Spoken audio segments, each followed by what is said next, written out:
Most people struggle with mobility because they make the same 3 mistakes over and over again. If you're stretching and still feel in pain, tight, or you're not making any progress, it's probably because you're making these mistakes.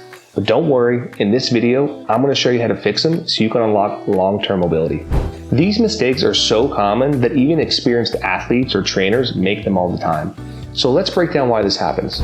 If you're picking mobility drills based on what looks cool on Instagram, you're making our first mistake. We call this the scroll and stretch. Here's the problem. Most of the movements that we see, because it's on the nature of social media, they're popularized because they're extreme movements. They get a lot of attention and they look really cool.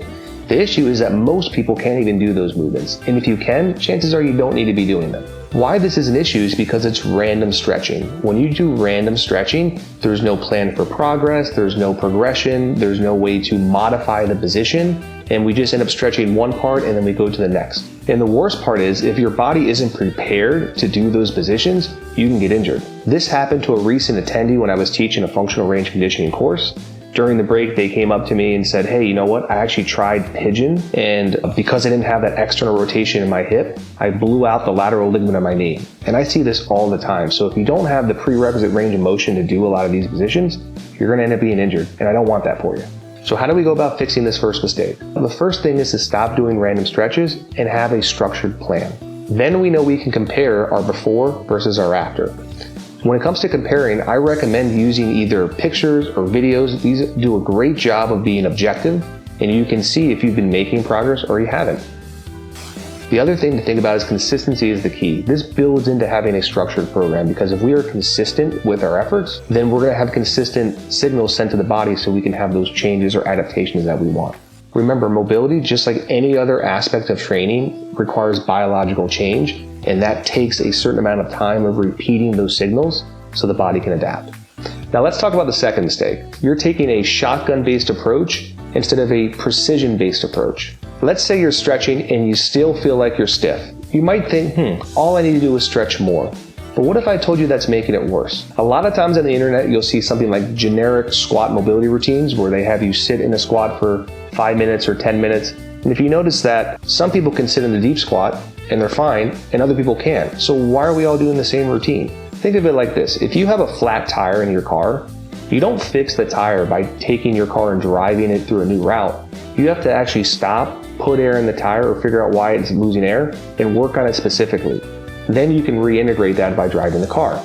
Well, mobility is the same way. If you have a single joint problem, you're not going to fix it by using a multi-joint approach. You need a specific approach for a specific problem. So if we take that approach to our deep squat routine, for example, sitting in a deep squat isn't going to actually fix your ankles. It's just going to display whatever mobility you have. So this is why we want to use a specific based approach to work on our mobility issues. And again, we have no issue using big global movement patterns. We just want to make sure that we use the right tool for the right job. So the solution for this second mistake is pretty simple. You want to test the joints individually before you start to integrate them. We recommend using CARs. If you do controlled articular rotations, which we talk about all the time on this channel, you're going to learn very quickly what are your deficiencies in that specific joint, and then it becomes very easy to actually learn how to train that joint. So this comes down to making sure that we isolate the weak links before we integrate them into the whole pattern. We also like to use Kinstretch, which is a movement enhancement system which focuses on the small individual joints, the tissues of the body, and then also incorporates them into larger movements. So think about this. You stretch, you mobilize, but you still feel stiff. You're not making any progress in your range of motion or overall the control that you're trying to get with your body. That's because you're making the third mistake in this video, stretching without strength. You're not treating your mobility training like your strength training. You're not adding what we call progressive overload, which is going to elicit that response that you want. If I took a 20-pound weight and I started to do bicep curls, maybe in the beginning it would feel hard and challenging, but if that's all I did, eventually it would not be enough of a challenge and I would no longer make gains. So in order to fix this mistake, you need to try to signal to your body, I want this range of motion. I want this specific tissue quality. So how do we do that? Well, the first thing you do is start to increase your time under tension. So instead of just holding the stretch for 5 to 10 seconds, which a lot of people do, hold that specific stretch for at least 60 seconds, maybe up to 2 minutes. Some of the research says the longer we hold it, the more of an impact we're going to have. And then on top of that, use isometrics at your stretches. So you can actually strengthen those tissues in that specific range of motion, which is also going to help you get your range of motion faster.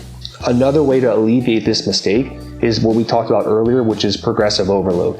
So you can always add more sets, more reps, we can do it more frequently, or we can add external resistance into our training, which is going to help promote more strength, more adaptation for the stuff that we want. You want to look at your mobility training and your strength training as the same thing. It's just you're being very specific about which range of motion you want to load. In fact, a lot of our students said the biggest game changer for them was following a structured program that included progressive overload. This is exactly what we do in the Learn Mobility membership. Every Kinstretch class is designed to strengthen the joints, improve mobility, and create long-lasting progress. And when it comes to mobility training, the two biggest problem areas I see are the shoulders and the hips. And this is because most people don't know how they actually move, so they don't train them correctly. This means we're leaving massive mobility gains on the table. That's why in this next video, I'm going to show you how to train your shoulders and your hips using targeted mobility drills. Click here to watch now.